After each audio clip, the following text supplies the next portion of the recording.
মাছের নাম যে রোহিঙ্গা এই কথা শুনে আসুম না কান্দম। আসসালামু আলাইকুম, আন্নারা ব্যাকে ভালো আছেন নি? আলহামদুলিল্লাহ আন্না গোবন আসি ভালাই।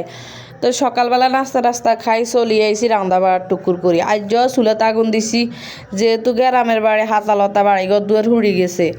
তো ইয়েন্দি চলি আইসি চুলার মধ্যে আগুন দিতে আমার বোনে বেগিন রেডি করে দিছে। ইয়েন্দি আমার জ্বর হয়েছে, মা আজ আর রান্দাবা তাই দিত না, মাঙর আজ নাস্তা বানায় অবশ্য কষ্ট করে খাবাই দিছে। রাইতে আর টুনটুনি গেলে ঘুম যাইতে হিগে আরে লই বই থাই, মানে আমি নাইট ডিউটি করি হিগার। তো কি এর মারতে ব্যাং হইলে এটার মাসুল দি ঘুম যাই লই। তো আর মার বাড়িতে বুঝে না এতক্ষণ ঘুম যাইতে আরি, জামার বাড়ি হইলে কি আর এতক্ষণ ঘুম যাইতে আইলামনি, এত স্বাধীনতা আইলামনি।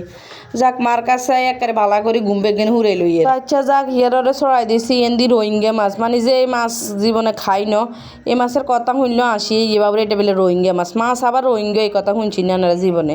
তবে মাছগুন ভাজি করলে সোয়াদ লাগে, খারাপ লাগে না। তো হিয়ার হরে দি রোহিঙ্গা মাছ হয়ে গেছে আর হিয়ারে ছড়াই দিছি কদু, যেটা হয়েছে বেস্তের মধু।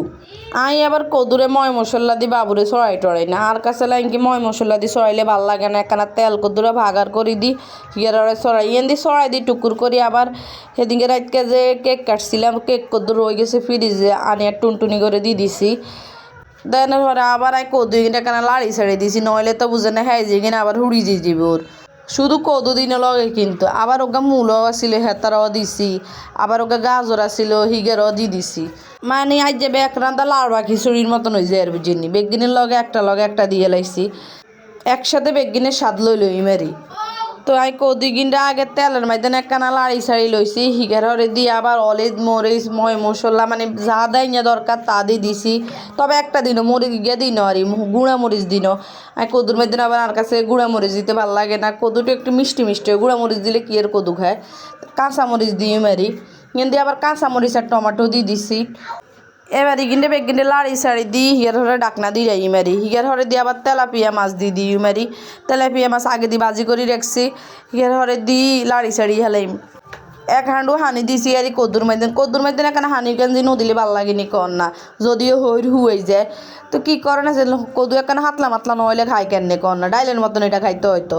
ইয়েদি কদুর আনতে মাছ ভাজি যদি করতে আর ভাত হয়ে গেছে। তো হিয়ার কদুরাই আর চুলে দিয়ে দিছি, হিয়ার হরে দিয়ে করিয়া তেল করিয়া আরুগা বইয়ে দিছি।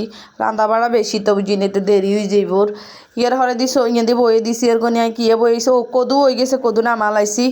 নামাই হিয়ার হরে দিয়ে হেঁচকলি, তারপরে দি কদু চামড়া, তারপরে গাজর অনেক কিছু দি হিয়ার ভাজি করছি। দিয়ে আবার গরুর কি খুরানি কয় এটারে মানে বড়ি গিনারি ইগিনটা একখানা কষাই রাখছি, ইগিনটা আবার 2 দিন কষাইলে একখানা ভালো লাগে, নরম সরম হয়। আর কাছে দিনে আঙ্গ অবশ্য দিনে রান্ধি খায় না এটা, তাহলে মনে হয় যে মজে না। তুই কিন্তু হরে বুড়ির ডাল দিয়ে রাঁধো মারি হরের দিন। তুই দিয়ে আবার ভাজিও করিয়ে লেছি একারে হোয়াত করি, ভাজি কিনে ডালি ডুলি লইছি। দিয়ে একানায় হুইরে আড়াত গেছি মাশাআল্লাহ, দে আঙ্গ হোয়া গাছে হুল বাড়ি কি সুন্দর হোয়া বাড়িছে। বাবরে কইন না আবার জালিনিয়া ইঁদুরে কাড়ি এলে হুলি গুণ দেখছি না দুনিয়ায় হুল বাড়িছে, এই গুণে হেতারা কাড়ি লই চলি যায়, হেতা হরানে গোজে ডেল। দিয়ে আমার সই গেছে কি সুন্দর সইর হুসু বাড়িছে মাশাআল্লাহ, মানে মানুষের সই খাই হতা আলাইছে রাঙ্গ হবে হুল বাড়িছে। আচ্ছা যাক ভিডিওটা নিয়ে নিয়ে শেষ করি। আর জানি না ভিডিওর কথার মাঝখান জানি কত ইন জায়গায় সাউন্ড আইছে, হিলাইয়ারা কি ডেকসেট কত চলাই দিছে, কোনো ভয়েস দিতে পারি না। আল্লাহ গুনের হেদায়ত করুক। ভিডিওটা নিয়ে নিয়ে শেষ করছি, ভালো যদি লাগে তাহলে একটা লাইক কমেন্ট করে দিয়েন। আল্লাহ হাফেজ।